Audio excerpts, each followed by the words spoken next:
ထိုင်းစကားမှာစကားဆက်တွေအများကြီးရှိတယ်မှာ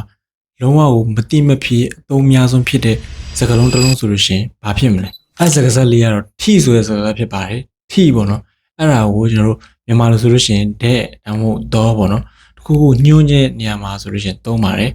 ဥပမာငါတို့တော်လို့ရှိရင်စိတ်အောင်ဆိုလို့ရှိရင်โรงงานที่ฉันอยากไปทำโรงงานที่ကကြောက်လဲမှာပေါ့တော့ပေါ့နော်ငါသွားလို့ရှိရင်တဲ့စိတ်ယုံပေါ့နော်အဲ့လိုမျိုးပြောလို့ရပါတယ်ငါကြိုက်တဲ့အစားအစာဆိုလို့ရှိရင်อาหารที่ฉันชอบ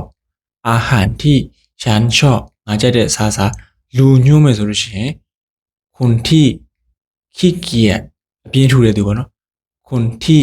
ขี้เกียจคนที่ฉลาดคนที่ฉลาดဉာဏ်ကောင်းတဲ့သူပေါ့နော်နောက်တစ်ခုကတော့လွတ်ဆောင်ချက်တွေကိုပြောတဲ့နေရာမှာလည်းသုံးတယ်ပေါ့ဥပမာงานที่กำลังทำ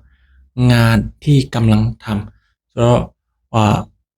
လုံးနေတဲ့အခုလက်ရှိလုံးနေတဲ့အလုပ်ပေါ့နော်กำลังทำဆိုတော့လုံးနေတဲ့အလုပ်ပေါ့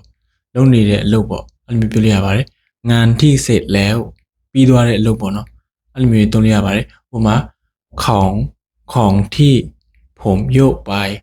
ของที่ผมโยกไปအဲ့လိုမျိုး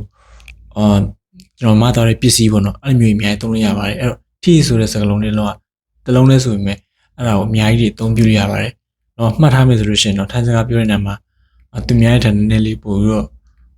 ရှေ့ပို့ရောက်မယ်ပေါ့နော်ဆိုတော့နောက်နေ့ပြီးတော့ပြန်ဆောင်အများလုံးပဲဘိုင်ဘိုင်ပါ